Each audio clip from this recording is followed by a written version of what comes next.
everyone. Welcome to the Cārvāka podcast. This is your host, kushalmehra. All right, my guest today is Dr. Salvatore Babones. And the best part is that is so famous that I don't have to introduce him. That's the best part about talking to Salvatore. Salvatore, welcome to the podcast. Well, thanks. I suspect I'm famous for another week or two, and then come January, everyone will have to introduce me again.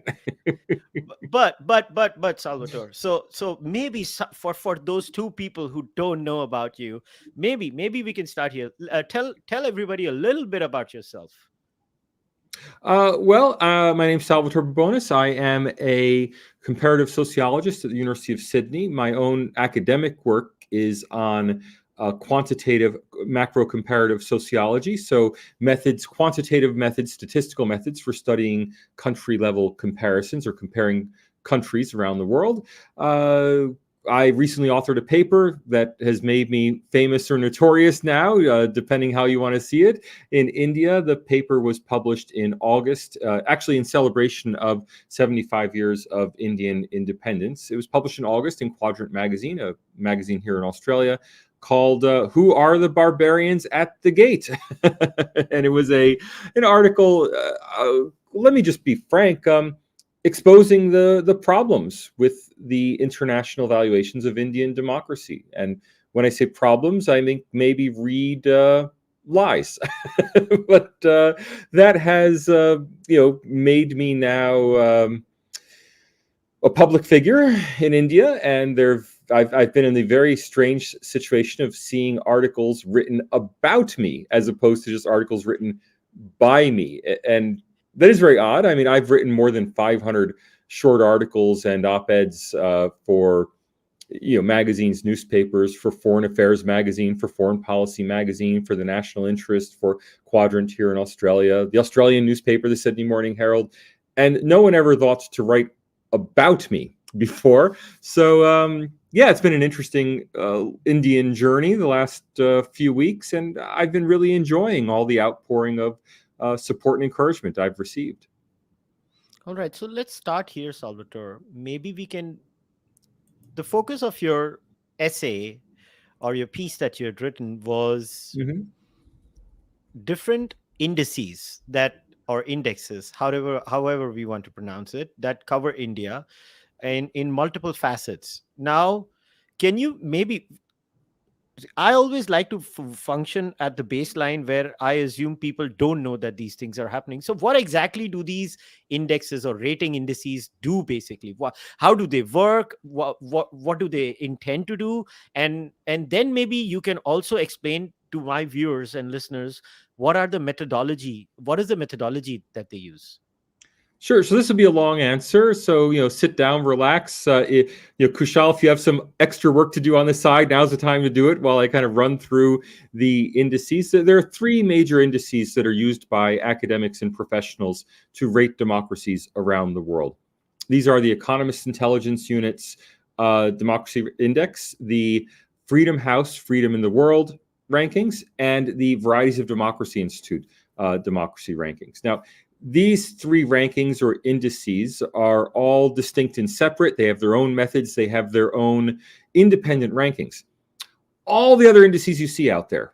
I was recently in a little debate with Shekhar Gupta about the Human Freedom Index from Cato Institute.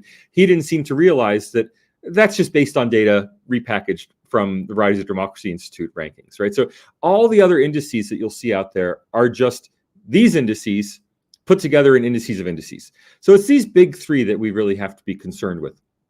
The first, the Economist Intelligence Unit Index, is produced by as you would guess, the Economist magazine and their consulting arm, the Economist Intelligence Unit. It is the least well documented of the indices. Just like the Economist magazine does not author articles, it just has articles with corporate authorship. It doesn't say who wrote them. We don't know who's behind the Democracy Index published by the Economist Intelligence Unit. They apparently reach out to experts. They talk to analysts. They're very vague about it on the website. We don't have any numbers on it. We don't know how many people they survey. We do know that they ask experts in the field. So they do say that we consult with experts and come to a conclusion. Okay. The Economist Intelligence Unit has the least bad rankings for India, and unfortunately, I don't have these prepped handy with the numbers, but India ranks somewhere, I think, around 40 in the world on the Economist Intelligence Unit rankings. The second ranking, Freedom House, Freedom in the World, used to be the academic standard ranking. So if you go back to academic literature from 20, 30, 40 years ago, even maybe 10 years ago, it all used the Freedom House, Freedom in the World Index as a stand-in for democracy. And the reason is that it was the only comprehensive index available. The Economist for a long time was not that comprehensive. It's a mysterious methodology. Freedom House, Freedom in the World had a very clear methodology. It has, and again, I didn't prep the numbers, but it has something like 120 in-house experts and another 40 or so consulting experts who 120 or so analysts who are part of their panel. They're not in-house. They don't work for Freedom House. And then a further 40 or 50 who are consulted, but who are not on the panel. Okay, so together, these 160, 170 experts are responsible for ranking all 200-ish countries in the world.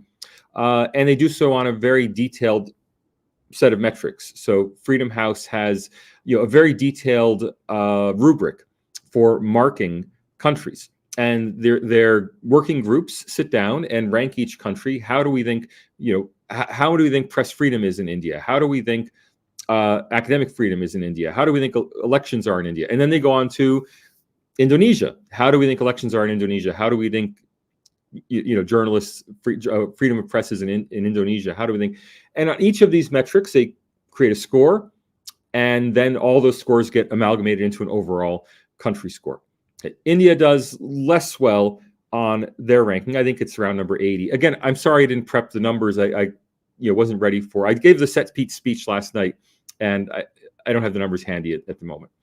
The third major index, and the one that's become the most important because it's become the global standard, is the Varieties of Democracy Institute, or VDEM ranking. VDEM is published by an institute, essentially by the Department of Political Science at Göteborg University in Sweden. The director is an eminent Africanist who studies African democracy. And VDEM has become the global standard for several reasons. First, it is academic. It's done by a university. It's funded primarily by the European Research Council under academic grants, versus Freedom House is funded mainly by the State Department. The Economist is a consulting firm.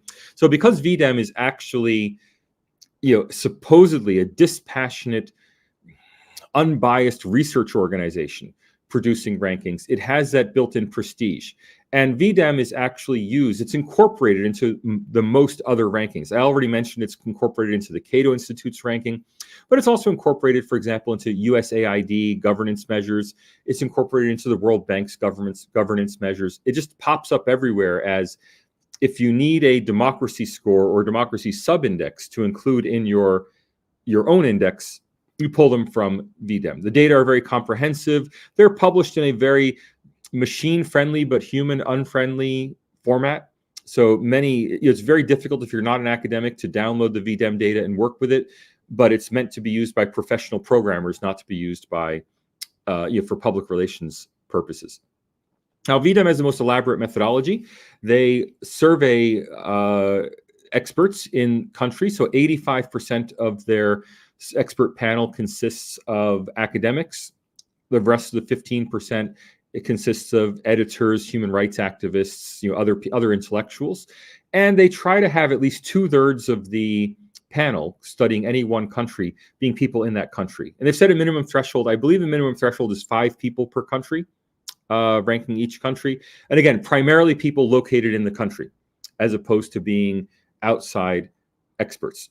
So when I made that statement that you foregrounded in the teaser for this episode, saying India's intellectuals are anti-India, that would primarily appertain to the VDEM rankings, which are very clearly, emphatically, and in a well-documented way based on the views of Indian intellectuals. Now, that is the ranking system on which India fares the worst. It's down, and again, I'm sorry I didn't prep the figures. I have them all, I just don't have them written down on my notepad. somewhere around 140. And I'm sure your viewers are already putting in the YouTube chat exactly what the numbers are. So we could go onto Google and find them, but it's down around, I think it's 138 on VDEM for India. Now, the remarkable thing about the VDEM rankings is that India today is placed on a par for democracy. And specifically, VDEM has 4 different democracy scores. The primary one is, and I stress this, electoral democracy. They have other scores for participatory democracy, other things, but the one score that the headline VDEM score is the score for electoral democracy. India's score on electoral democracy is only a sliver above that of Myanmar. So, and I'm not talking pre-coup Myanmar. I'm talking today's Myanmar, 2022 Myanmar, run by a military junta, and VDEM is placing India just 2 steps above Myanmar out of the nearly 200 countries they rank, so just above Myanmar. VDEM also does historical rankings, where its panel has gone back and evaluated rankings through history. And again, India today is on the same level, same score as it was in 1970, 75, 76 during the emergency. So it's hard to take VDEM credibly, but as I keep stressing to people, VDEM is not a bunch of Swedish people who send their experts out on fact-finding missions to India. VDEM surveys primarily Indian academics to get their appraisal of Indian democracy, and then it collates those figures, and also not only Indians, but also people abroad who study India, and puts them together into a score that ultimately ends up in a ranking. Now, we can also talk about the Press Freedom Index, other indices out there, but these big 3 are the big 3 democracy indexes. And worryingly for India, VDEM really, and I have to stress this, has become it's certainly become the global academic standard. So if you're doing an academic study of democracy today, you use VDEM. You don't use Freedom House, that's kind of old hat. And you certainly don't use the Economist Intelligence Unit, which isn't well documented. So VDEM has become the standard academic tool, and it's becoming also the standard civil society tool. So for example, if a development bank is considering giving a loan and they have minimum governance standards in that loan, and India does not meet the minimum governance standards as recorded in the VDEM survey, then India may not be eligible for that loan because VDEM says India does not meet the minimum governance standards. So this is probably on the horizon of becoming a major practical problem for India. So I actually did a deep dive on the World Press Freedom Index, which was the Reporters Without Borders report. RSF, thing. So what was fascinating, and I'm sharing my experience, I actually went through all the questions they asked. It was a pain. Like, there were so many questions. Very in there. detailed. Yeah. And I went through them all. But these are my observations. Now, I'm sharing my observations with you because I've not gone through the VDEM one, and I would love to know if I'm wrong on Reporters Without Borders too, and why the questions were vague to begin with. They were very vague. Also, if I was to use this acronym, the design of the questions um, were basically, which is something that I have um, uh, kind of noticed every time in a lot of sociology and psychology research too. They were designed from a very weird nation perspective. Weird, for the ones who don't know, is Western, educated, industrialized, rich, and democratic. So when these surveys are designed, is there a probability that the questions itself could be leading to a certain direction, Salvatore, or am I wrong in this assumption? Well, you're right, but I think you put too much weight on it. So I'll give you an example from VDEM. In VDEM's participatory democracy subscore, in that index, there is an item for universal versus targeted social policy. VDEM considers that universal social policies that cover the entire population, for example, universal healthcare, as opposed to only having targeted government healthcare for the poor, that universal social policies are more democratic somehow. Now, That's their judgment. And in fact, in the social policy world, there's a lot of support for universal policies under the theory that if a policy is universal, there's no stigmatization attached to accepting it. Whereas if a policy is targeted for the poor, it labels people as poor and stigmatizes them if they accept the aid. Okay, so that's a theory in social science. It's a reasonable theory. Now, it may be right or wrong, but it's reasonable. Okay, apply that to India. So India has anti-poverty programs. Those anti-poverty programs are, of course, targeted at helping the poorest people in Indian society. In a resource-constrained environment like India's, it would be egregiously bad policy to give the same benefits to the middle class and to rich Indians, to waste those benefits when resources are scarce, and those benefits really should go to those most in need. In Sweden, yeah, resources are plentiful. Give the benefit to everybody. What does it matter? In the resource-constrained environment, good social policy would be exactly the opposite of what will get you a high score on the VDEM index. Okay, so these assumptions are embedded into the rankings. You're right. That said, and there's a big that said about it. India's problem on these rankings is not fundamentally a Western bias. After all, India's ranking on VDEM and on the other rankings has tumbled dramatically in the last 8 years.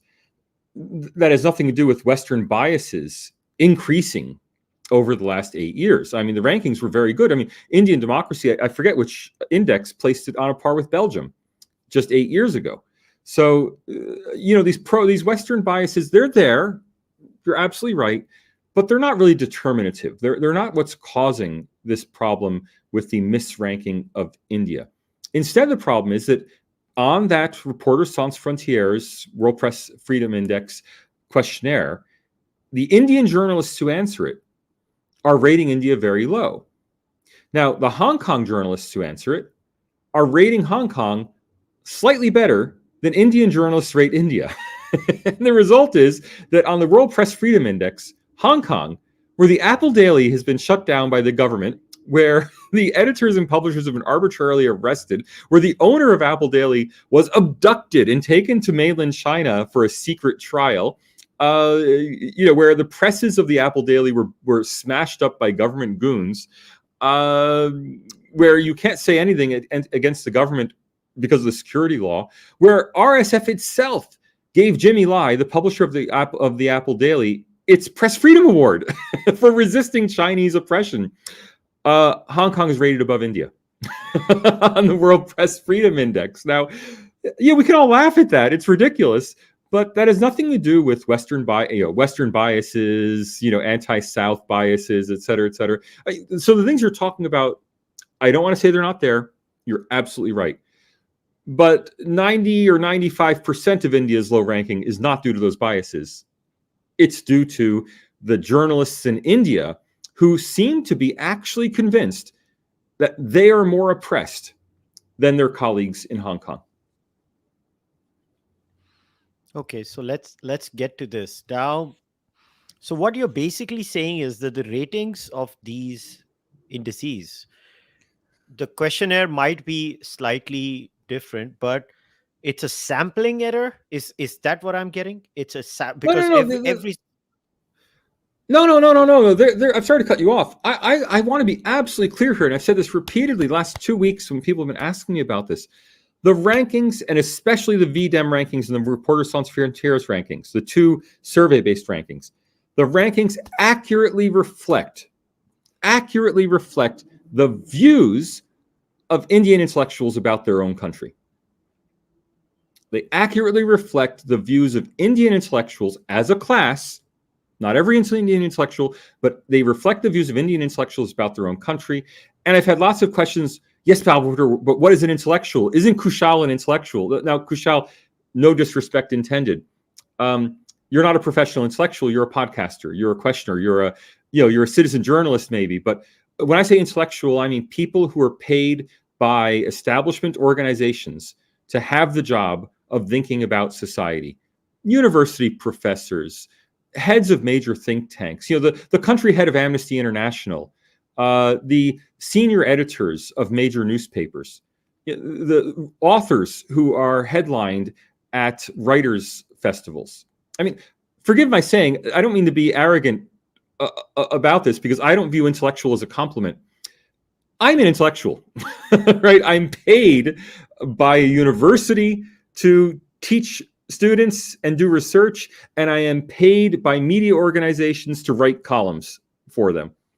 I am a fully certified, pull out the membership card, member of the intellectual class. People like me in India and in the West, but people like me in India are giving India these negative rankings.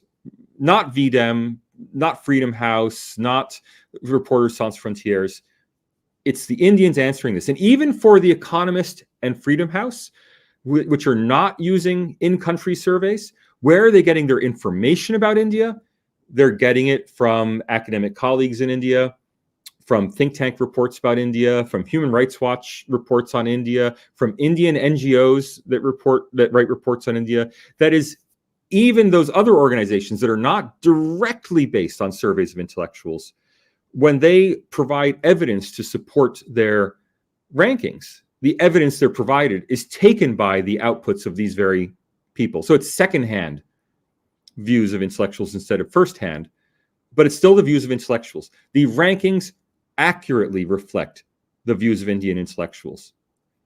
That's the challenge for us to unpack tonight. It's not the biases in the rankings, it's the biases in the intellectuals that are causing these low scores. Now, okay, let me try to maybe push back a little over here. All right. So how do they decide who they reach out to? Like, let me lay it out and explain it Yeah, to you. It's impossible. Like, I've been involved in Indian socio-political discourse now for a good decade. I have yeah, known people. I know most of them. Like Shekhar's come on my podcast. Many others have come on my yeah, podcast. I know these people. I talk to them. But there is a huge swath of Indian intellectuals, as you have defined it, that actually do have a different view of India. yeah. So how is it not a sampling error in that case? Because I could actually, on the top of my head, think of many intellectuals in these institutions that do have it. So at the end of the day, it is somewhere down the line there. I'm not saying it's the only variable.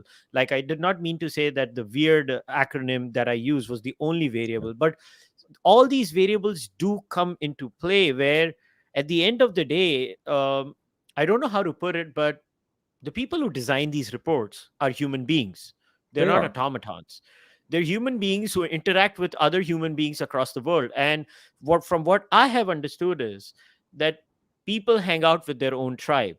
Human beings are Yes, they do. tribal at the end of the day. They only hang out with their own tribe. Beyond a Right? point, nobody hangs out with people who give them cognitive dissonance. Now, if you're Sure. in, so they end up knowing only a certain kind of people. Because if I was to map the views of intellectuals in India, and I remove them, and I put them in Europe, they would actually have the same kind of view, even in that situation. So, don't you think it adds to the biases even more and does create a sampling error in that scenario? Look, so I don't mean to kind of be too much of a statistician on you. There are two kinds of error. There's there is error that is random, and there's error that's systematic. Okay, so random error, when you say sampling error, that implies random error that, well, it just depends who happened to get in the sample. And if there's sampling error, then we would expect to see the rankings like just shift up and down, erratically, because every year the sample is different and there are different people in it. Now, we don't know how they sample. We don't know who's in the sample. We don't know how many people they've sampled for India. I suspect because India is a large country, they probably have sampled more people for India than, say, for Nepal. And they probably have a larger panel for India, but I can't know. They don't publish these details about their methodology. I'm only guessing. Okay, but let's say they have 10 people for India. That's probably a maximum number of people in the sample for India. When I say they're surveying top Indian intellectuals, if I were to ask who are they sampling, I would guess almost certainly the head of some major activist organization, someone like the head of Amnesty International in India, probably the head of the Indian Sociological Association, the chair of the Indian Sociological, or president of the Indian Sociological Association, president of the Indian Political Science Association, the dean of political science at JNU,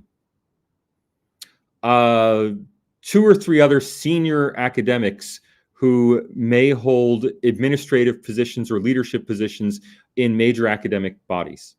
Okay. Now, I personally have heard two past presidents of the Indian Sociological Association speak on Indian democracy in the last 10 years, and both of them have told us, international audiences, that India was a fascist dictatorship under Narendra Modi. Now, I don't have to work so hard to put two and two together and say that if the president of the Indian Sociological Association thinks India is a fascist dictatorship, and if the VDEM is surveying top Indian academics for its survey, that, yeah, you know, like this is where they're getting the knowledge from. Now, I can't prove that to you. I mean, we'd have to somehow get VDEM to release its college of experts, and then you could say, these are the 10 people to blame.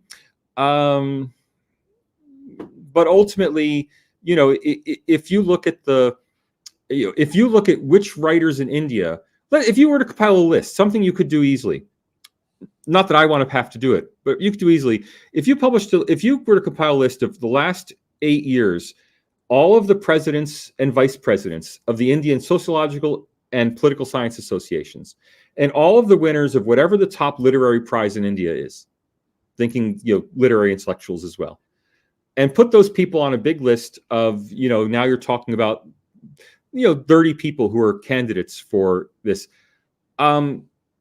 I'm willing to bet you that if you were to search their names and Modi, you could very easily find that, you know, 90% of them are anti-Modi.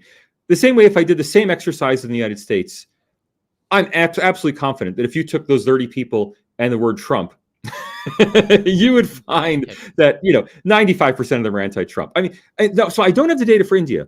But from what I know about the United States, where we do have data, because we have a database, public database of political donations made by academics, and it's over 95% of American academics who contribute to the Democratic Party versus Republican Party. Well, you know, it doesn't take a degree in statistics to realize that any survey done of academic views of American politics is going to find out that, yeah, Trump's a fascist and the Democrats are good people, right? So what I'm saying about Indian intellectuals, you're right to push back at me. Can I substantiate it? No, I can't substantiate it, but I also can't substantiate lots of things that I know are true. You know, my building is made of reinforced concrete. How do I know? Because, like, I'm standing on it and it would collapse if it weren't. Maybe I'm wrong, you know, but I'm pretty sure I'm right. You know, look, it's just a common sense sort of thing. And look, we could do the thought exercise of trying the exercise for ourselves. And I would ask your viewers to do that exercise for themselves. Do they think that the last 5 presidents of the Indian Political Science Association in general are anti-Modi? And if they do, then, okay, that's what I'm saying. You know, sure, you can find a professor at IIT, you know, Madras, who is a Modi supporter, probably in electrical engineering, you know, but, you know, Indian social scientists are as a class vehemently anti-BJP. And I believe they have, just like American social scientists have allowed their anti-Trump views to affect their view of American democracy as such, I believe Indian intellectuals have allowed their anti-Modi views to infect their views of Indian democracy as such. No, I'll tell you why I agree with your claims is because I remember Jonathan Haidt talking about the lack of viewpoint diversity inside American academia. Yeah. Jonathan Haidt is a famous American intellectual. Psychologist at NYU. Yeah. And I remember Jonathan Haidt sharing studies in his book where inside, again, sociology departments, or basically so outside of economics, where it's a 50-50 Republican Democrat divide, if you get into any department, there are 90 to 95% people. What was amazing was even philosophy departments were completely democratic. And in that case, when these are the people that are going to be approached about America, so the ratings about America also are going to be shown in a certain way when they are under Donald Trump. So I'm not surprised that it's happening in India, because the problem is that they don't go to, let's say, the business departments. They only go to the social science departments, and social science departments by default have a particular leaning. But we are the ones who study democracy. People in business schools do not study democracy. They study accounting. or finance. And if you do a finance survey, you're not going to ask me. And in the same way, if you're doing a democracy survey, you're not going to ask a finance professor. And that's entirely appropriate, right? I mean, look, I've heard people say, India should have its own surveys of democracy. And so, okay, who are you going to survey? Oh, we're going to survey neutral people. It's like, well, how are you going to know they're neutral? Like if you're going to survey academic social scientists who are experts on democracy, just like I have a whole shelf of, I'm going to point to it, I have a whole shelf of books about democracy in decline, the death of democracy, et cetera, et cetera. And, all of those books are written by senior academics who study democracy. I mean, in my own school at the University of Sydney, I have two senior colleagues who've written books, or one who's written a book, one who's writing a book, about how terrible Indian democracy is. So, they're the people who are going to be in your surveys of Indian democracy. All right. They're writing books on it. They are the experts. And I want to stress, they are the establishment experts. They're biased. They're wrong. They've allowed their biases to infect their social science. But nonetheless, they are the credentialed experts. And any survey based on credentialed expertise is going to find the same result. All right. So then my next question to you would be, how do we get out of this conundrum then? You don't get out of the conundrum. You think about how to keep people honest. So, for example, in my paper, I have cited about a dozen ways. I mean, I went through every bit of actual evidence offered in support of claims of deteriorating democracy in India. And I think almost every one. I mean, the only bit of evidence of all the evidence that they've presented to show a decline of Indian democracy in the last 8 years, the only bit of evidence that could be considered credible, depending on your point of view, is the idea that official political rhetoric has been less accommodating of the Muslim minority in India than it was under the previous government. Now, I don't know how true that is. I'll leave that for Indians to judge, but that certainly is a credible allegation that anti-Muslim sentiment has been used politically to gain votes. Now, we can argue over that. I don't want to argue over it. I'm happy to. I'm not saying it's true. I'm saying it's credible. I think a credible case can be made that the BJP has mobilized anti-Muslim sentiment to win votes. Okay, one credible claim. The other claims were all absolutely false. I mean, so for example, one of the claims was that Indian democracy has deteriorated because of the low number of Muslims in Lok Sabha. Only 5% of Lok Sabha versus 14% of the population. All right, that sounds bad. But wait a minute. Muslim representation in Lok Sabha increased between 2014 and 2019 from 22 members to 27 members. So even if it was bad, I mean, and we can debate whether having Muslim representatives actually means it's not democratic, et cetera, et cetera. But even if the situation was bad and India should get a low ranking for it, that low ranking should be improving quite dramatically. I mean, an improvement from 22 to 27, that's a 22% improvement, something like that. I mean, so that should be cause for celebration. How can it be cause for showing a decline in Indian democracy? And so it was that kind of mendacity that I found through all the claims, one after another. They were all simply mendacious. They were misrepresenting the situation. They were absolutely false in some cases. So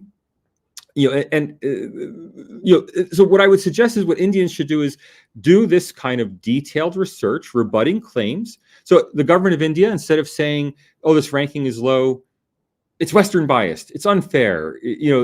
How could they do this when? I mean, I've heard complaints that how could they do this when Sweden technically has a state religion and India is technically secular? And it's like, well, yeah, we all know that Swedish Lutheranism, while it is technically a state religion, is not enforced as such, and there's no practical. No one's going to take that narrative seriously, right? What should be done is pointing out actual errors in the ranking, creating fact sheets so that people can easily access the fact sheet, making resources available, Okay, so if for example, one of the examples I use in the paper, India has been criticized. Indian democracy has been criticized for having the highest number of journalists being killed in any country outside China. Oh, that's terrible.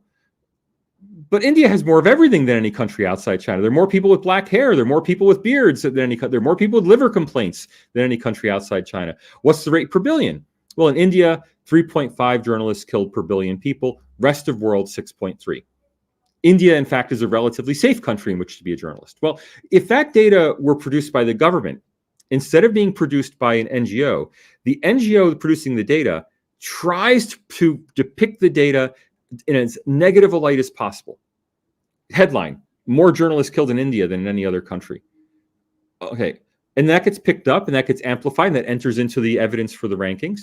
Well, what if instead government of India were publishing the data? It had number of journalists killed in India. It had a time trend. What if the government worked very hard to ensure the safety of journalists, to ensure that that trend was going down over time? Then, okay, instead of having to rely on a highly political NGO for this kind of data, we could go to an official government site and get the real data without the political spin. Now, that won't fix the rankings, right? The biases in the rankings are baked in. But it does offer a credible counter narrative to the rankings. And I think that's the best India can do, is offer a credible, fact-based counter narrative. Can I give you one more example? I don't want to... Sure. No. Please do. Please do. Status of Kashmir. You can find endlessly repeated in the media. Indian Kashmir is the most occupied territory on Earth. Now, that comes out of an activist report, and it's based on data about number of soldiers stationed in various territories. Now, India, being a democracy, actually reports the number of soldiers stationed in Kashmir. And we all know that soldiers stationed in Kashmir are there because the line of control with Pakistan is a military conflict zone, and the line of actual control with China is a military conflict zone. And so there are a lot of soldiers in Kashmir. How many soldiers are in Chinese-occupied Kashmir? Don't know. How many soldiers are in Pakistan-occupied Kashmir? Don't know, right? So you get this ridiculous statistic. Now, the statistic is ridiculous, but it's not false. I mean, it's not true, but it's not false. Well, could we have some very clear government reporting on soldiers in Kashmir, their duties in Kashmir, how many are actually in the Kashmir Valley as opposed to on the frontier, how many of those are involved in civil law enforcement in Kashmir as opposed to being involved in border duty and international conflict, right? Now, I know that would compromise Indian state security to some degree, but if we had all that data, people who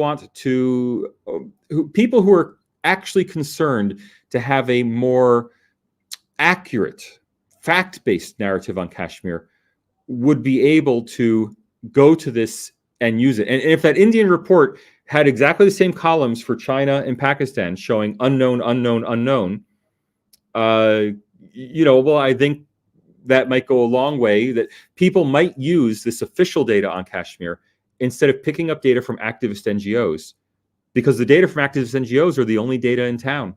So if you want journalist deaths data, activist NGO. You want data on sedition charges, activist NGO. You want data on status of Kashmir, activist NGOs. That's the only place you can go for the data. So you get it through their lens. And not only do people get it through the lens, importantly, reporters get it through their lens, because, if I've been commissioned by a newspaper as a journalist to write, let's say there's some conflict between India and Pakistan, some missile goes astray, like, I know it wasn't in Kashmir, but like earlier this year, the missile went astray. Let's say a missile goes astray in Kashmir, Kashmir suddenly becomes a story. Or let's say there's a UN resolution, General Assembly resolution on Kashmir, it suddenly becomes a story. Well, that journalist, what's that journalist going to do? It's going to, he or she's going to Google status of Kashmir, pick up Wikipedia, pick up, whatever activist reports are out there, and that's going to become the framing for the story. Okay, well, let's have other data easily available. It won't solve the situation. I want to be clear. It will simply make it easier for those who do want to have a fact-based understanding of India not to have to rely on these activist sources. Fair enough. Now I'm going to give you another version that I hear often, which is that why should, I'm just literally Yeah, stating it as it has come out. So why should even India bother about any of this? Uh, and it's going to be a long-winded answer. So because I have to explain how yeah, yeah. and summarize a lot of I'll these get a drink of positions. water. I'm listening. Yeah, go on. So the point is that uh, the argument given is that no matter what we do, no matter what we say, the mindset, it's like talking to a brick wall. None of these people are actually going to agree with what we say, and then they give me the explanation. What they say is it's not just the first order effect of these reports; it's the second and third order effect of Yeah, these reports which basically is not the actual report itself, but the cascading effects that New York Times, Washington Post, Wall Street Journal, Atlantic, Guardian, Independent, and many other papers do. And basically, what happens over there is like if you have a Rana Ayub, and to use an example of Rana Ayub over here, because yeah. if you're going to have a Rana Columnist for the Ayub, right? Washington Post. Yeah, Yeah. And if she's going to write, and then the report is going to say this, the point many times I hear from policy circles in India, they're like, we've just given up because no matter what we do, it's yeah. like talking to a brick wall, and no matter how much we try to rebut them, like initially they would try to rebut them, and now sometimes they just say, you know what, let them lie. So what do you say to those arguments? I have two responses. First, it's simply not going to work. People care. The government cares. The government can say it doesn't care all it likes. Clearly, it cares, or it wouldn't squeal about it when the rankings come out. Clearly, Indians care, or I wouldn't be on your podcast. So, first of all, people do care, and they should, right? No one wants to see their country portrayed in a negative light, especially if that negative light is not earned, is not accurate. I think it's testament to the success of Indian democracy that so many Indians are upset about these negative rankings. I don't think, I don't think people in Pakistan are particularly upset that Pakistan gets a bad ranking for democracy. I don't think people in Myanmar are particularly upset that their country gets a bad ranking for democracy. People in Bangladesh maybe should be more upset. Bangladesh is actually ranked well below Pakistan on VDEM, which I find a bit bizarre. But there you go. So first of all, people are upset. They do care. And telling them not to care, like that's a useless endeavor. It's like telling people, like don't, oh, you're in love. No, don't be in love. That person's no good for you. It's like that doesn't matter what you tell the person cares. So the second problem is that the real world impacts are starting to accumulate. So I already gave the example of an ethical investment fund, for example, or a development loan that is based on meeting minimum governance standards. There is no magical source of information on governance standards. When the World Bank had its governance index that China was gaming, and so the index had to be pulled because it was, being warped by China's corruption. Well, where do they get the data for that? A lot of it comes from VDEM, right? I mean, these rankings feed into all sorts of indices that then are used to judge a country. Now, they may be used, for example, by a bond rating firm. So if a bond rating firm in its sovereign debt ranking, if they see that there's a correlation between level of democracy and debt repayment and level of risk, well, they'll use that ranking in their model, in their regression model for level of risk. And it's in there, and India will get a worse sovereign debt ranking, not directly because of the rankings, not because someone at S&P or Moody's or Fitch saw the ranking and said, oh, we've got to downgrade India, but because governance standards are in the regression model. And generally speaking, countries that score better on these rankings generally are better credit risks. I mean, Sweden's a better credit risk than Pakistan. And because there is a correlation out there in the world between these rankings and credit risk, India will end up with a lower sovereign ranking.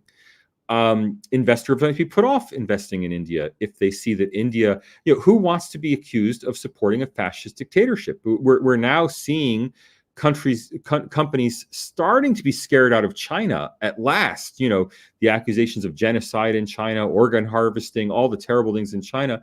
Well, the press on India, bizarrely, is roughly as bad in Australia or America as the press on China. Now, that's because India has been trashed by its own intellectuals, while China has been spending a fortune to bribe people to say nice things about China. So, we all know why that's the case.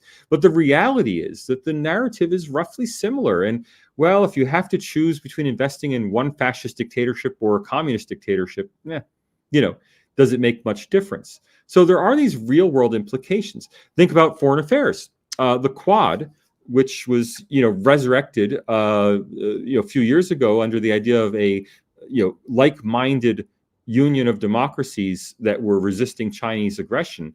Well, the Quad is the U.S., Australia, Japan, and India. India is only in it because India was perceived as a fellow democracy.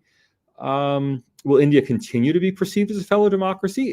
Has the Quad been downgraded from a military collaboration to more of a civil? So Joe Biden considers it a coronavirus and climate change organization.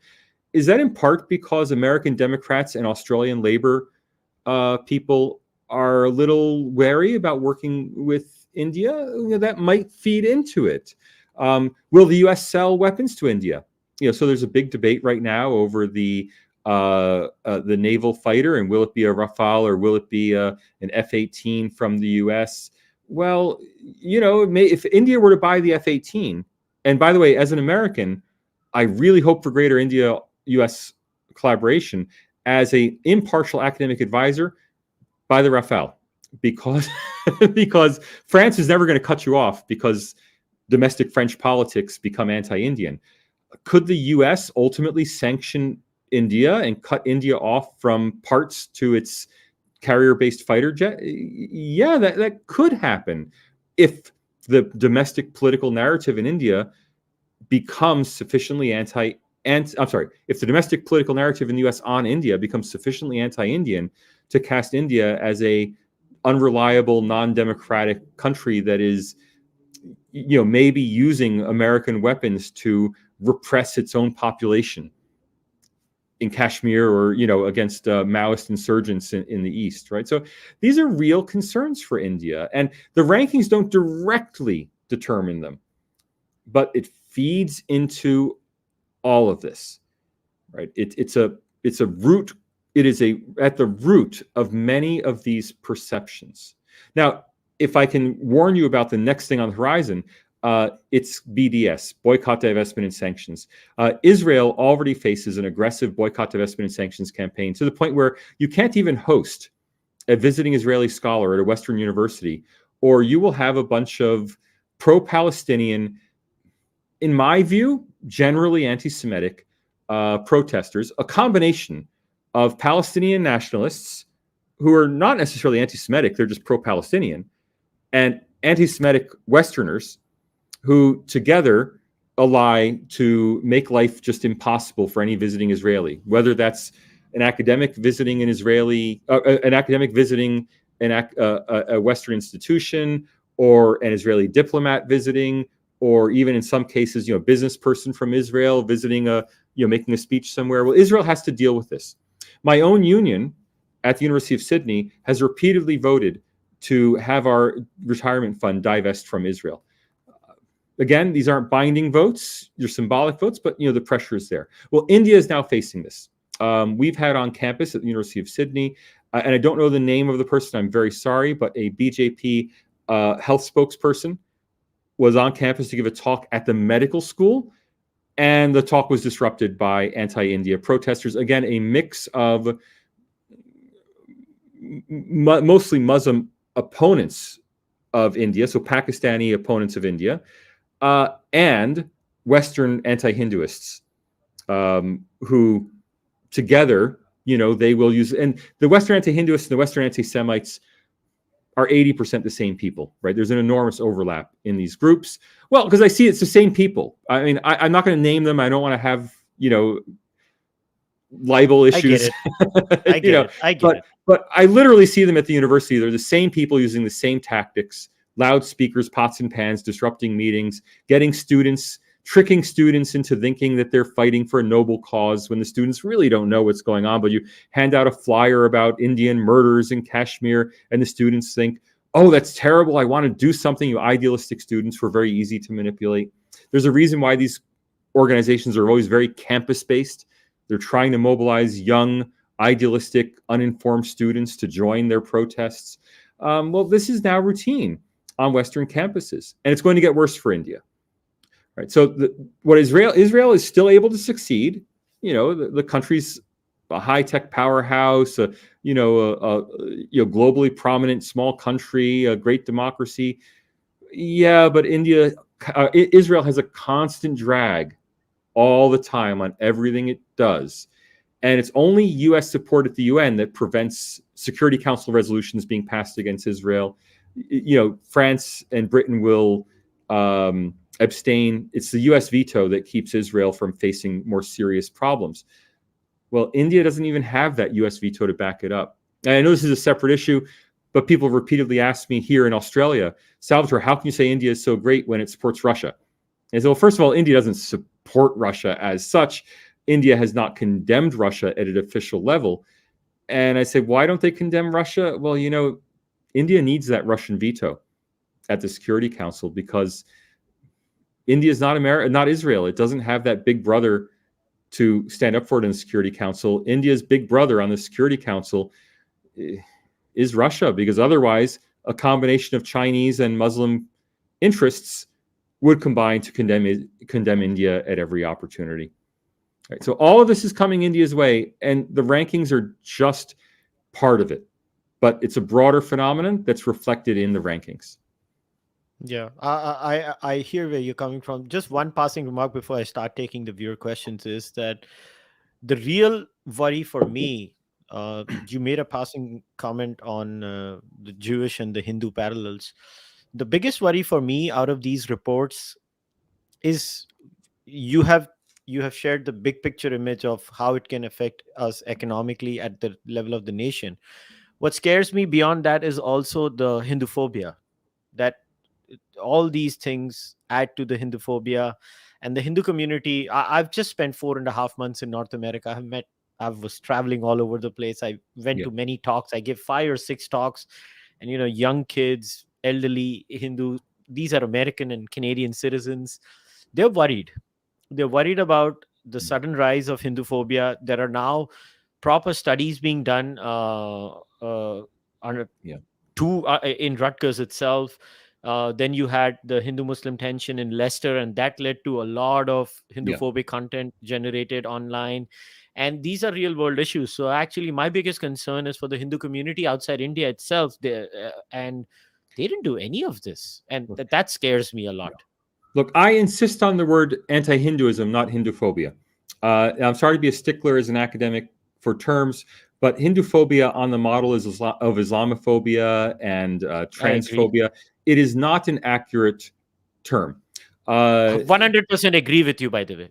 Yeah. I mean, people are not afraid of Hindus. If anything, the problem is that people aren't afraid of Hindus, right? So Hindus have a reputation for being peaceful, nonviolent, non-confrontational. Ahimsa is a foundational principle of Hinduism. We all associate Mahatma Gandhi with Hinduism. So ahimsa. So there's not a lot of Hinduphobia out there. Now, there was a lot of. So if we think of the model of that term, blank phobia, there used to be a lot of homophobia. Real homophobia in Western societies, where if someone found out that someone was gay, well, they inch away. They thought that was somehow dirty or germy, and you can't be around again. And then AIDS, of course, really fed into that homophobia, so that homosexuals in the West became very socially isolated, especially in the light of the AIDS epidemic, unfairly so. And that we had to spend a lot of time and a lot of effort fighting homophobia to ensure that homosexuals could be accepted in society. And I think that fight has now been largely won.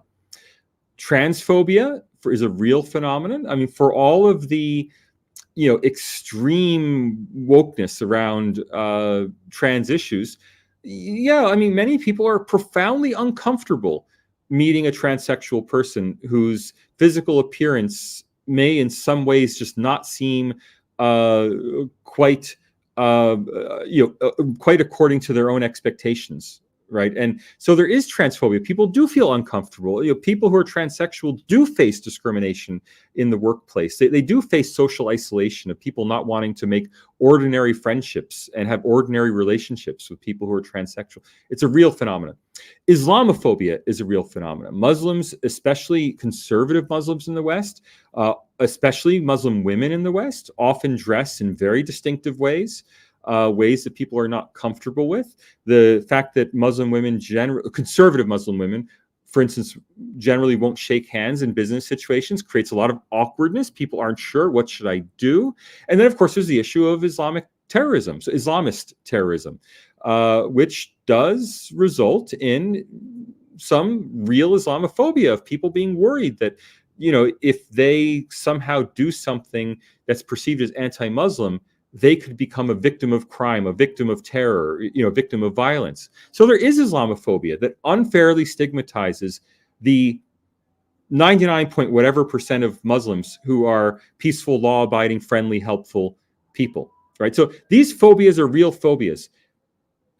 Hinduphobia is not a phobia. People aren't shunning Hindus because they are afraid to be seen near Hindus, or they're not shunning Hindus because they're awkward talking to somebody who has a tika on, there's, or a bindi, right? There's no, I haven't seen any evidence of that. What I see is a lot of anti-Hinduism on the model of anti-Semitism. Right? So just as with Jews, people are not generally speaking afraid of Jews. People are hostile to Jews, right? Irrationally hostile towards Jews.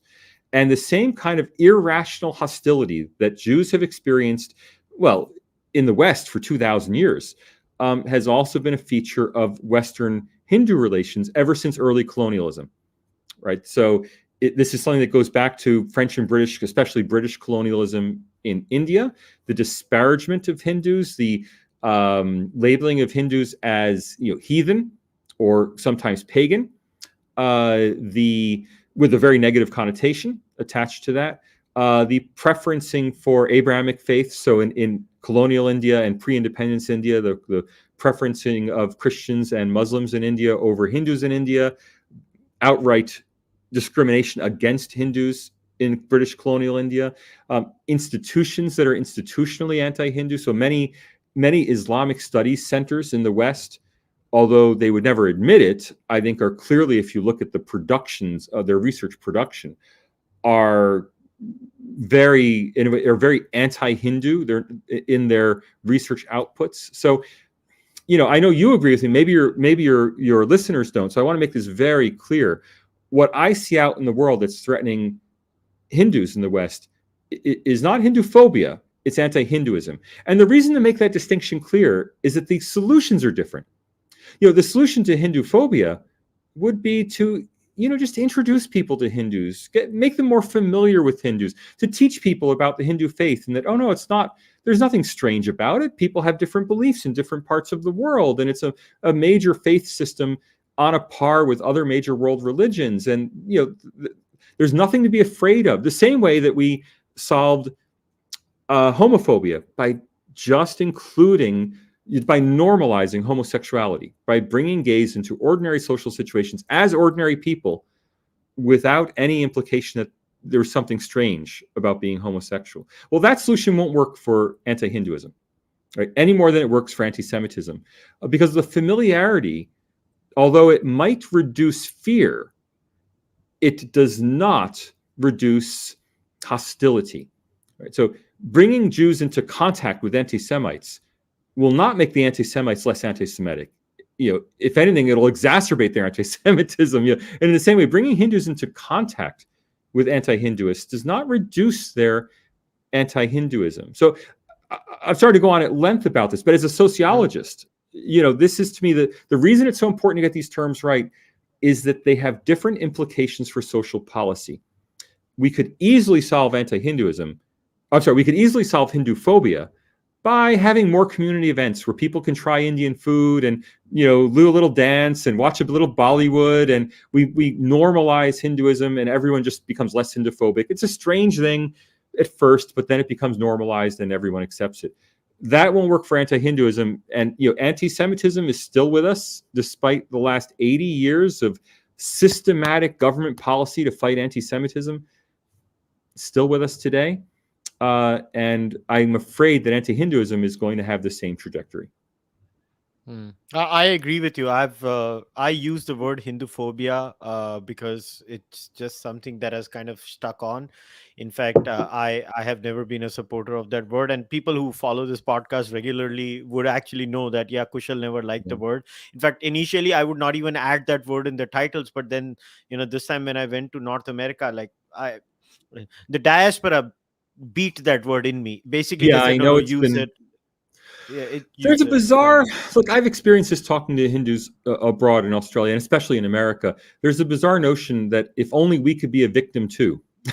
Like there's this notion that there's a race of victimhood. speaking my words, man. Yep, it's the There's this oppression victimhood Olympics. sweepstakes, and it's mistaken, right? It's just I agree. mistaken. The idea that I if you agree. too can be a victim, you too can get the benefits, because the genesis of this is not. It's simply not coming from the same place as transphobia, as homophobia, as Islamophobia.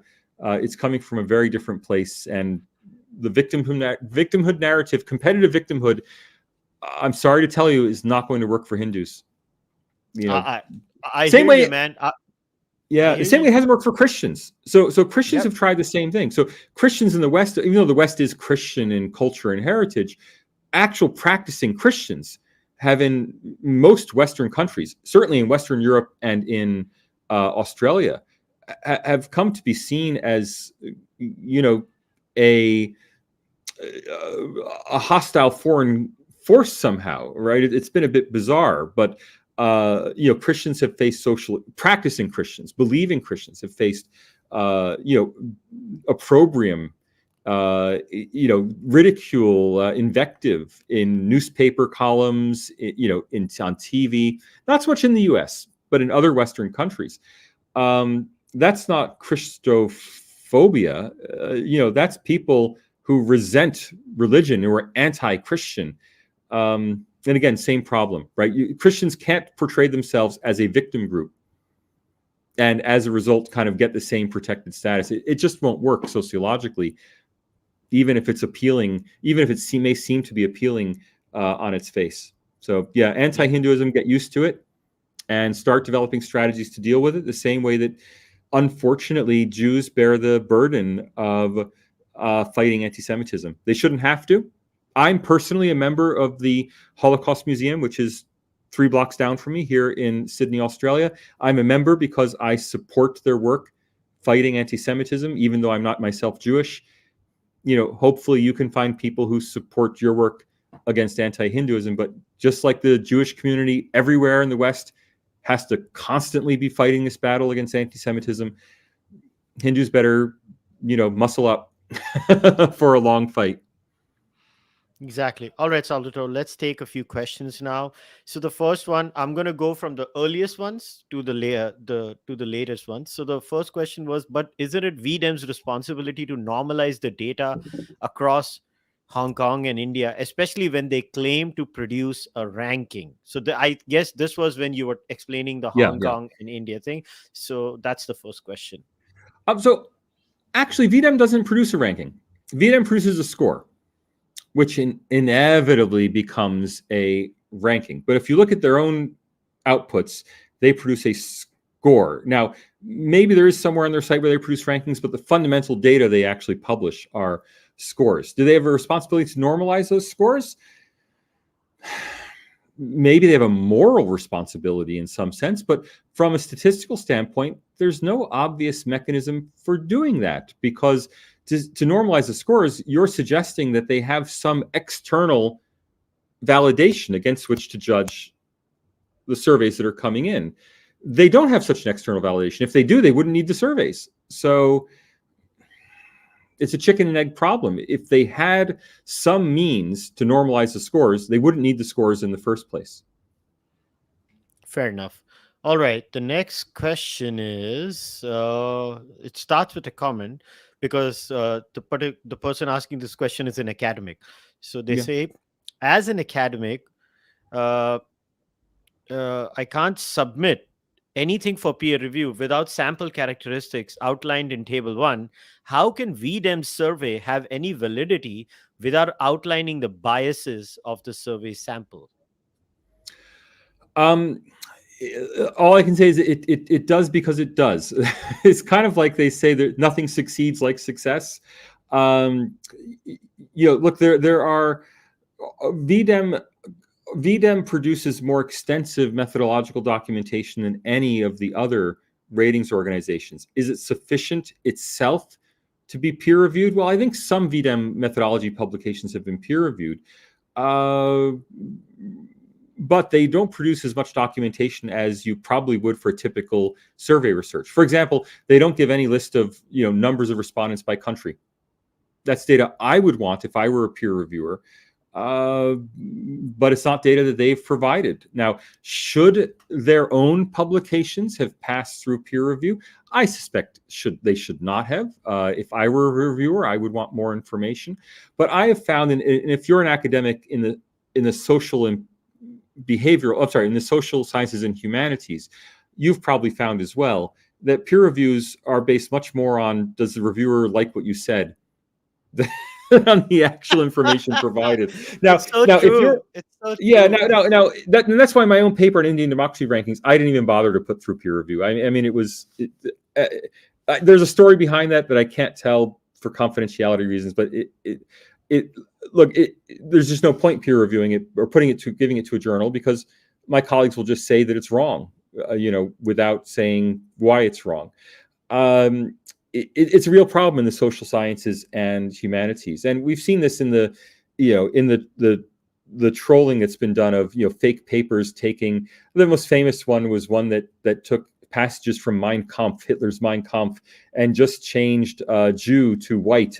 You're talking about and German, Buckrose, Bogosian, and Lindsay, right? Yeah, you know it better than I do, right? And I'm proud to say it did not get accepted by the American Journal of Sociology, which does have standards, but it did get accepted by a culture studies journal. And this is just a fact of life for those of us who are in the humanities and social sciences, that my papers typically, and look, what I've published academically has generally been non-controversial compared to what I've done with the Indian democracy rankings.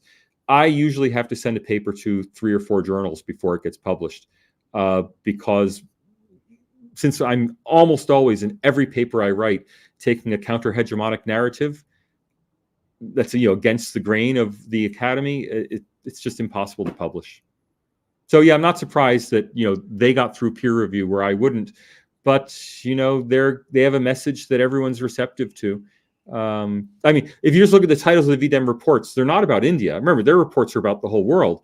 All of the titles are, year after year, democracy in danger, the final year for democracy, fascism triumphant. I mean, I'm making these up, but these are the kinds of titles they have for their annual reports, and that sells in academia. So, it's a problem. Got it. So, all right. So, is Professor Babones not concerned about being labeled right-wing in academic circles? Recently, Rajdeep Sardesai in his video say that he found Professor Babones somewhat on the right side based on his research. Yeah, so first I'm just going to read you, because I just looked it up. The last 5 VDEM reports. Autocratization turns viral. Autocratization surges, resistance grows. Democracy facing global challenges. Democracy for all? ?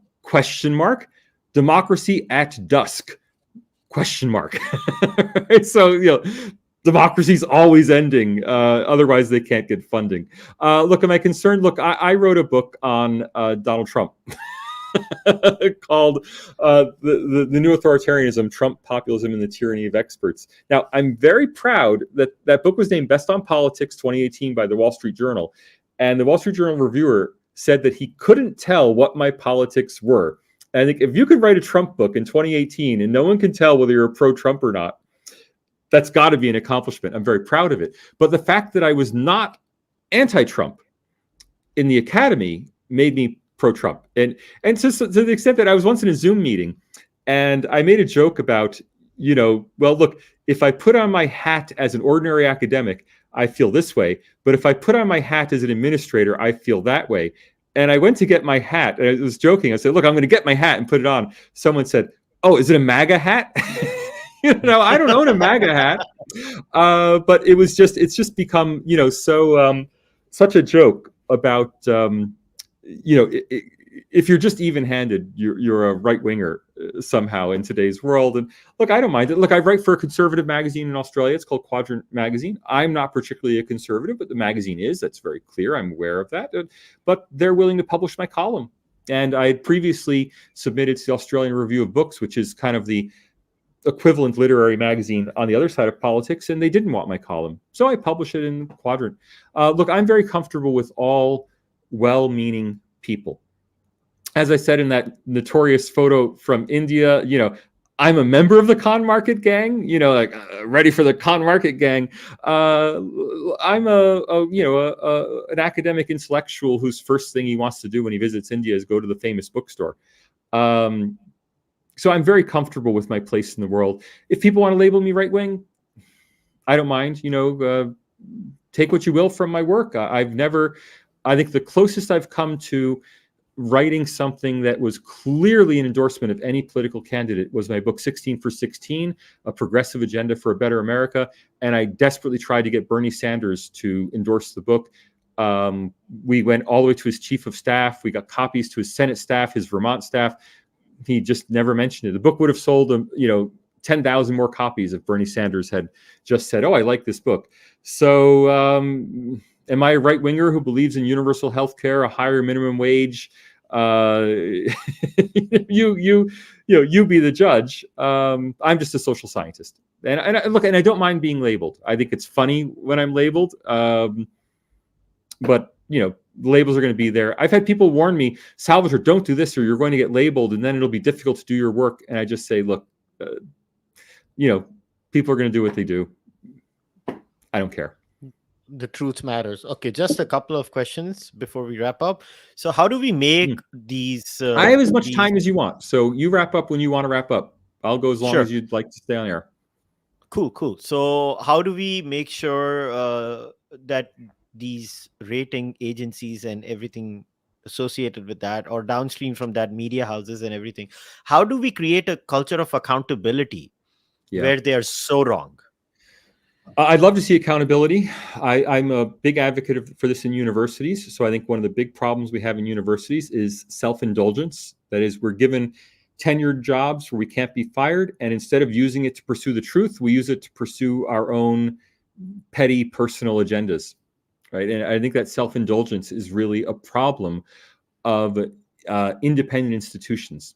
Everyone in them thinks that independent institutions are fantastic. That the Supreme Court of India thinks that, the Supreme Court should be self-governing and should not have any oversight. Why? Because everyone loves having no oversight. But that lack of accountability leads to perversions where people just start to favor themselves if they're not accountable to others. It's very difficult to have accountability. I don't know how you do it. It's just it's a tough challenge. We want people to have some autonomy, but we also want to rein them in and have some accountability. Unfortunately, no one in India can hold anyone accountable for India's democracy rankings published in Gothenburg, London, and Washington. And that's just an unfortunate fact of life that you've got to get used to. And as I keep saying, you can't change the narrative. All you can do is offer a credible counter narrative. And that counter narrative will hopefully count for something. Fair enough. The next question is, do you think that the current turn that has taken at an you made a passing reference to the Oppression Olympics. I mean, you didn't use the word Oppression Olympics. I'm using it. No, because Olympics is copyrighted and we can't use it for our Oppression Olympics. So Oppression Olympics is a word that was coined by I know, I'm kidding. Faisal Sayyid Al-Muttar, He's the guy who asked the coined the word. So basically he created this concept. So how much do you Yeah. think the culture and society, because America tends to have a disproportionate effect on the rest of the world, whether we Yeah. like it or not? It does. The American soft power is real, American hard power is real. So Yeah. how much of this change in American culture, where certain ideologies, agendas are being pushed, how much of this has an effect on these rankings and ratings and these indices in that sense? Um, Look,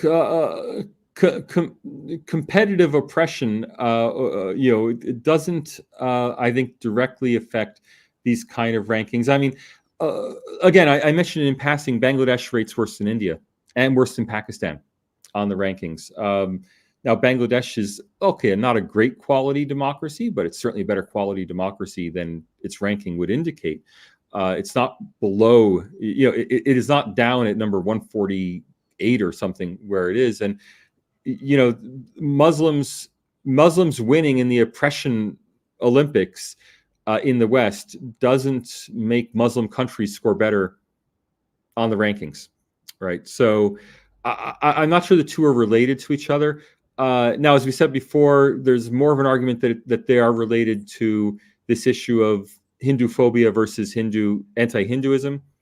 I personally don't think it's a good strategy, the competitive oppression, and I don't think that it really has much effect in this particular area. It has big effects elsewhere, but I don't think it's a big issue here. The place where it's the biggest issue relating to India is one that Rajiv Malhotra has identified in his new book, In Snakes in the Ganga, of Dalit activists, again, trying to use U.S. mechanisms to identify Dalits as an oppressed group in American law, and that's happening now in California and I think in some other states, and that has the potential to rebound back on India, because right now the democracy rankings narrative on India is terrible because it's purportedly anti-Muslim. Well, if the narrative becomes India is terrible because it's purportedly anti-Muslim and anti-Dalit, then you have a double problem, to face in India. So I think there'll be indirect routes through which this competitive oppression gets to India, but I don't think it's as simple as a straight line from there to the rankings. Hmm. All right. The next question is, Morningstar does regular surveys of people living in all the major 150 countries to see the approval ratings of leaders, and Narendra Modi always tops them with 65 to 70%. Doesn't this make the editorial teams of these institutes question their sample for their survey or their methodology itself? It should make them question it. And this is my main complaint about the organizations behind the rankings, is they're not exercising appropriate editorial oversight.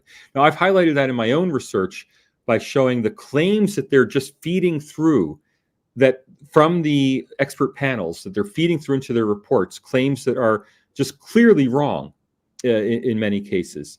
And as editors, they should be able to cite those errors and not allow these inaccuracies and outright fabrications or lies to be transmitted into the rankings. And in the same way, they should be exercising some editorial discretion and when they see the survey that Narendra Modi is very popular. So the fact that he's popular, I don't think would convince them, because there's a lot of intellectual bias against quote unquote majoritarianism. Now, we can get into majoritarianism if someone wants to ask about it, but many academics would think, well, if 65% of Indians like Narendra Modi, they must be oppressing the 35% who don't, right? And that narrative is a possible. Well, that would be the reflexive reaction that you would find. What I find much more convincing is the proportion of Indian Muslims who think Narendra Modi is doing a good job, which is, I don't know the numbers, but it's a majority of Indian Muslims who approve of Narendra Modi. And I've tried to use that in a foreign policy article, and it was shot down. And this is a couple of years ago. I don't remember the details. I can't go into them. But I was pointing out that, if a majority of Indian Muslims give Narendra Modi a favorable approval rating, whatever else Narendra Modi may be, he can't be some kind of neo-Hitler anti-Muslim, on sponsoring a pogrom against India's Muslims, because generally people don't like people who oppress them. And, so this greater than 50% job approval rating among Indian Muslims is, I think, prima facie evidence that India is not an oppressive state for Indian Muslims as a whole. Now, that leaves open the possibility that there are groups of Muslims who are oppressed in India. I don't know that. I can't, all of you may have strong feelings on that. I don't have strong feelings on that because I don't have the evidence. But broadly speaking, I can't make the case that Narendra Modi and the BJP are an anti-Muslim force when 19% of India's Muslims voted for Narendra Modi and the BJP, voted for the BJP in the last election. And to put that 19% in perspective, 19% of Muslims voted for the BJP and only 49% of Hindus. I mean, it's not like a overwhelming majority of Hindus voted for the BJP. Slightly less than half voted for BJP candidates in the Lok Sabha elections. And, the Muslim vote was not anywhere near as high as the Hindu vote for the BJP, but it was a substantial fraction. To put it in context, fewer than something like 8% of African Americans vote Republican. So if we accept America as, I know it's popular now to call America a fundamentally racist country and the Republicans a fundamentally racist party, but we all know that's not true. I mean, the Republican Party is not a racist political party. So if we accept that the Republicans are a respectable mainstream political party in the U.S. with only 8% of the African American vote, I kind of have to accept the BJP with 19% of the Indian vote. So there's a lot of evidence, but the evidence is not simply Narendra Modi is popular. Because we could have Narendra Modi being popular. He could be popular for instituting a pogrom against 15% of the population. Now, he's not doing that.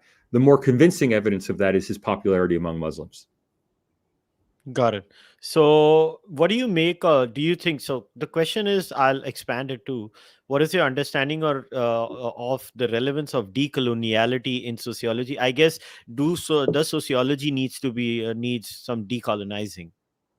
It does. And I'm a big fan of this. And in my prior work, I have done collaborations and a very serious study of non-Western traditions in social science in Latin America. I co-authored a book with a Zapatista scholar. There's your right-wing Modi bot, co-authored a book on development with a Zapatista intellectual, Gustavo Esteva.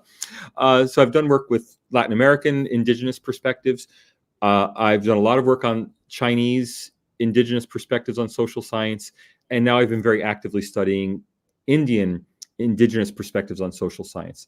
Unfortunately, decolonization of the curriculum and decolonization of the mind in Western universities has not fundamentally been taken to mean a real engagement with organic intellectuals in non-Western societies.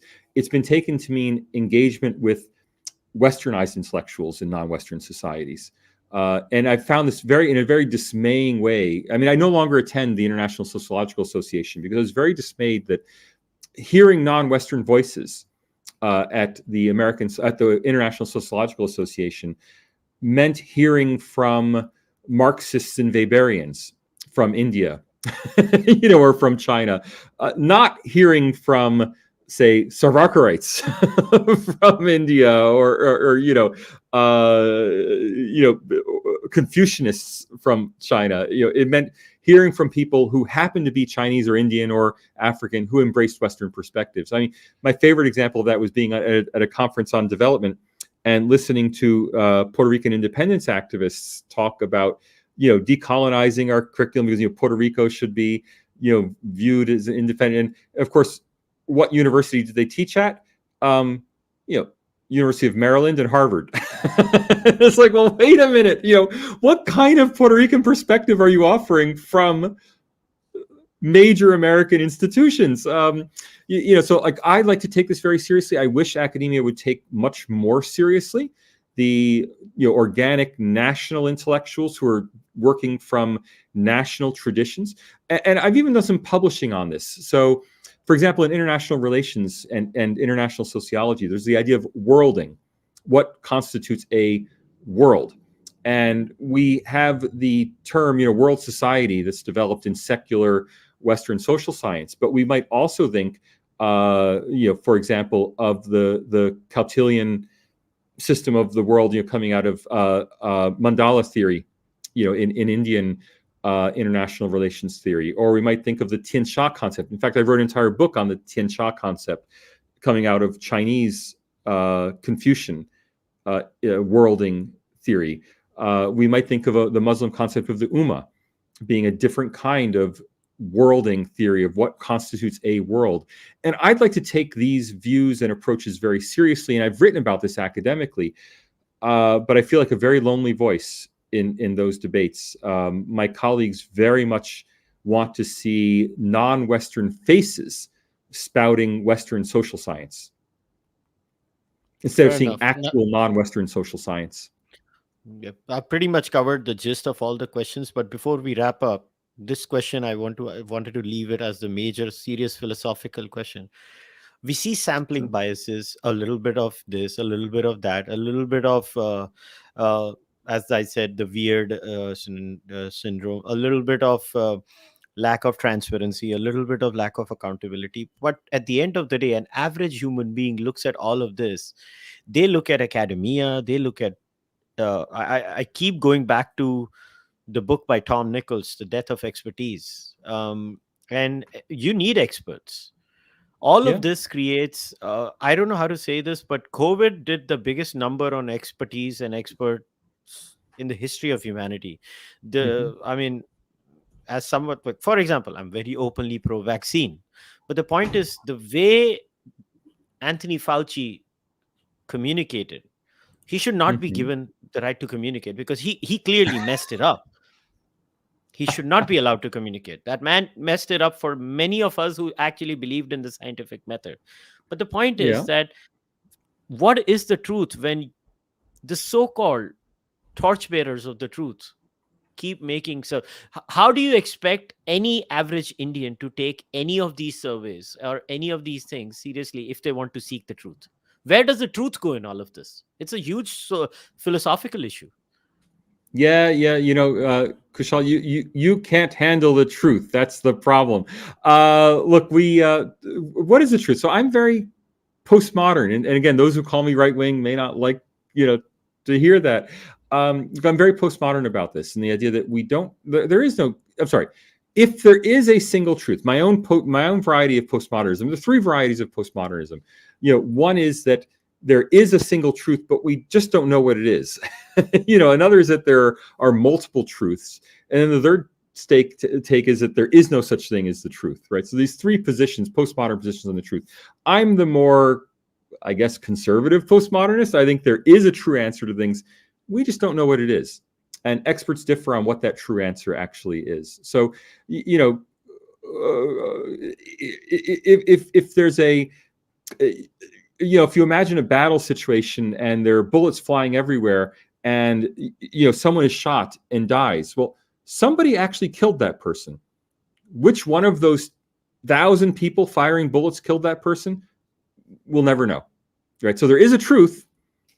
That bullet went from some gun to somebody's chest and killed a man, but we'll never know the truth of that death. Only God knows, right? And the rest of us can never know. And that's the case for so many things in the world, and so many things, not trivial things, really important things. So for example, will a tax cut result in an increase or a decrease in incomes for the poor?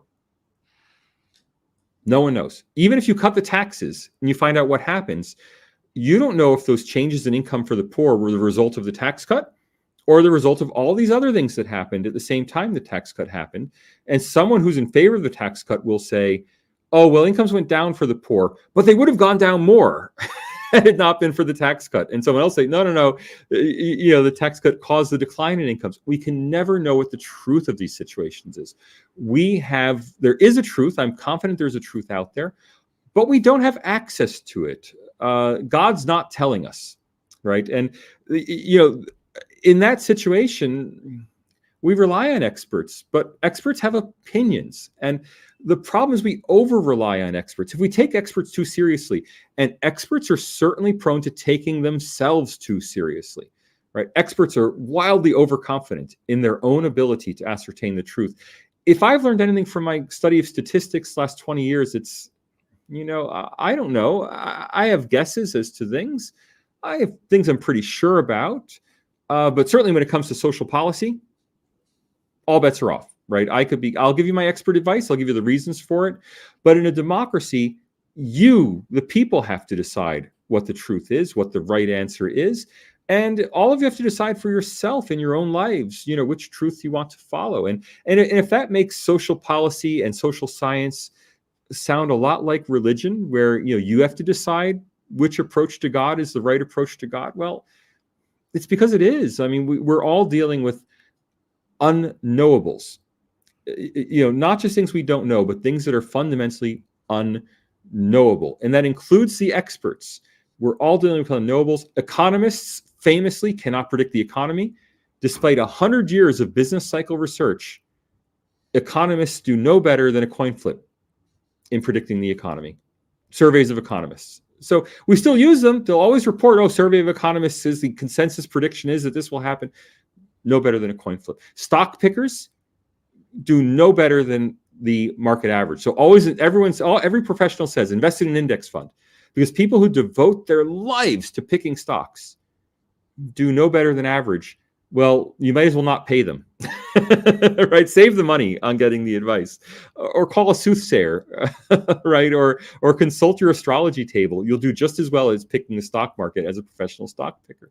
So this is just something we have to live with, is the profound uncertainty of life. And this is part of what makes me, I know it wasn't in the question, is what makes me such a big fan of democracy, in that if we can't really know what the truth is, well, let's take a vote. And if we won't get the right answer, at least we'll make more people happy, right? At least we'll all have a say in what the truth should be, even if we can't ever know what it is. It's interesting because as a philosophy guy, that's my core area. That's my formal education and training in.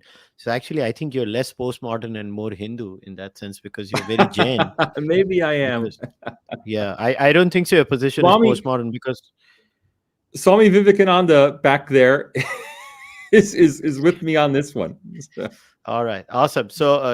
So before we wrap things up, Salvatore, any last words that you'd want to say to the viewers?